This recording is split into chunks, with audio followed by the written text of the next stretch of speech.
Bonjour, c'est encore moi. Hem, J'aimerais parler du manga Darling in the Franxx. Déjà, j'ai une chose à dire, c'est que la fin de l'animé est vraiment, vraiment pourrie. Elle n'a absolument aucun sens. C'est n'importe quoi. Mais malgré ça, j'ai l'animé n'était pas si mal que ça au début, mais ensuite, petit à petit, c'est devenu de plus en plus incompréhensible.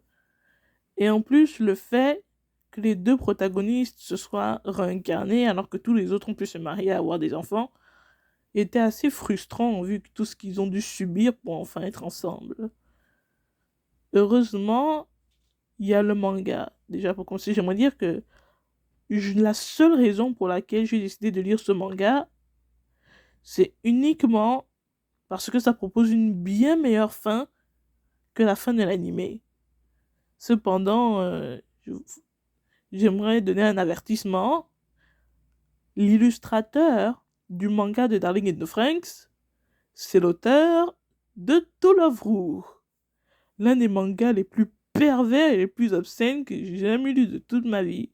Du coup, si vous pensez qu'il y avait trop de fanservice dans l'anime Darling in the Franxx, vous n'êtes vraiment pas prêt pour le manga. En plus, le fanservice est surtout centré sur les personnages féminins. Alors que dans l'animé, c'était plus égal à égal entre les garçons et les filles.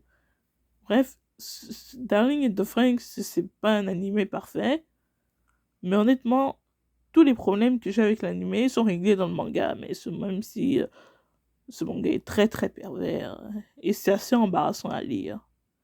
Mais si jamais vous avez détesté la fin de l'animé comme moi, ou que l'animé vous a frustré, comme moi aussi, eh ben je vous conseille de lire le manga. Soyez juste, vous avez été prévenu, c'est très pervers.